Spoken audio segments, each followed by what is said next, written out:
in Olympia on the north steps of the Capitol building.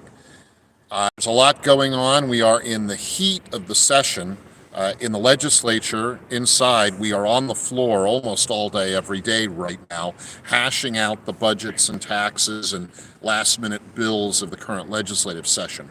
I want to talk to you today about two issues: tariffs and a lot of what's going on at the national level with President Trump and his administration, and a tax day rally that's going to be taking place right here on Tuesday, April 15th, tax day. But first, let's talk about the tariffs. It's been very interesting to see the public response, the stock market's response, and of course the media response to the Trump administration's use of tariffs as a foreign policy and foreign trade tool. We haven't had a president using tariffs quite like Trump is doing right now in a long time. What Trump has done and is set up a frame for renegotiating foreign trade deals all around the globe. I mean, our bilateral country-to-country trade deals with different countries, as well as multilateral trade agreements with multiple countries. But one of the things that most people haven't realized, and when Trump first got criticized for using tariffs as a negotiating tool, people didn't fully understand how much other countries have been tariffing our products and services from the United States.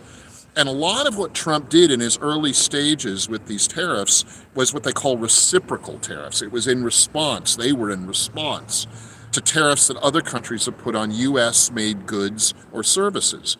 And what happened was Trump was able to use sort of a shock and awe approach to using tariffs more aggressively than presidents have in decades, to get some of these other countries to revisit their trade policies and their tariff policies and basically open up negotiations to reset on a more level field our trade relationships with these other countries. Now, Trump was always saying that was his strategy. And I don't think he's just bluffing, because if you read Art of the Deal, his most famous book, he laid out in that book his approach to negotiating, which is to start with the strongest position and then make an agreement which moves to the middle. So he's been very consistent this way. Now, a lot of people in the established political world don't like even talking about tariffs. So they've been very critical of the president. And a lot of the big Wall Street brains don't like tariffs either. And they were critical of the president. You've seen the stock markets volatile, going up and down in the last few days in response to first Trump's announcement about tariffs, and more recently to other countries saying, okay, United States will reconsider our tariff policies.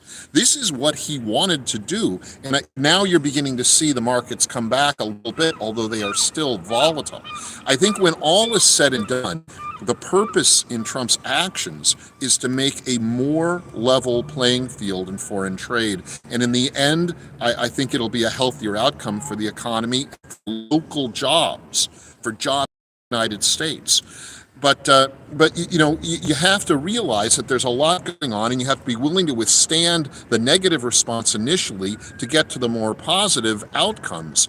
And the key thing with tariffs is you want them to be really tightly focused, either in the areas, the products or services they cover, or in time. You want to use them for short periods to try to create the negotiating frame that you want to do better for the long period. And I think Trump knows what he's doing in this way. Secondly, I want to talk about the rally that's going to be right here on Tuesday, April 15th, tax day. It's going to be a rally that the Washington State Republican Party, working with our friends at Let's Go Washington, are organizing and promoting to get people activated and talking about taxes. The worst stuff that's going on in the Capitol under the dome behind me here is currently the progressive left is pushing a bunch of new tax policies on the people of Washington. You've probably heard about some of them. The most egregious, the worst one, is a plan to increase property taxes. Property taxes are already too high. And the idea that the state government is going to raise property taxes even higher, that is an awful idea. It is not the way to raise tax money for the state government. The truth is, the state government doesn't need any more tax money. What we need to do is hold our spending where it is at its current levels. We don't need to cut even. We just need to hold steady.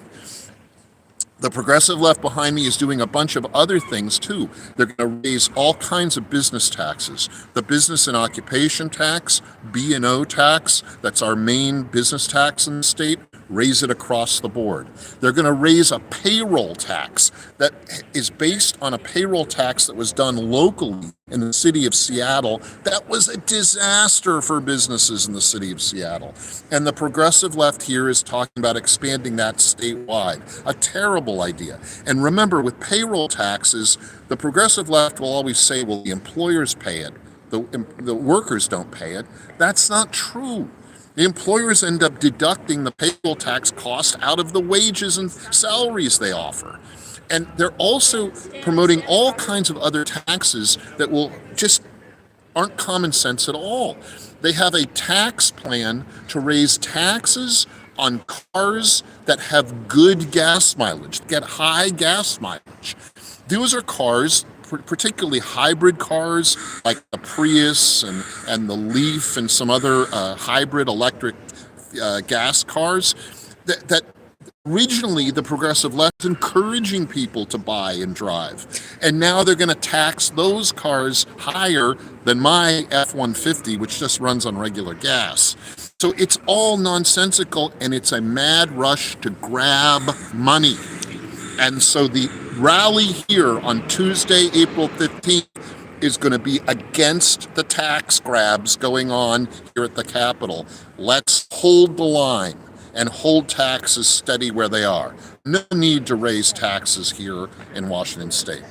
I'll be talking about these issues more in the days ahead, but if you're anywhere near Olympia on Tuesday afternoon, April 15th at 5 p.m., swing by, because I think it's going to be a real intense and interesting rally here on the steps of the Capitol Olympia. That's it for this week. I'll keep you posted next week as more happens as we get toward the end of the legislative session. But for now, be well and stay strong.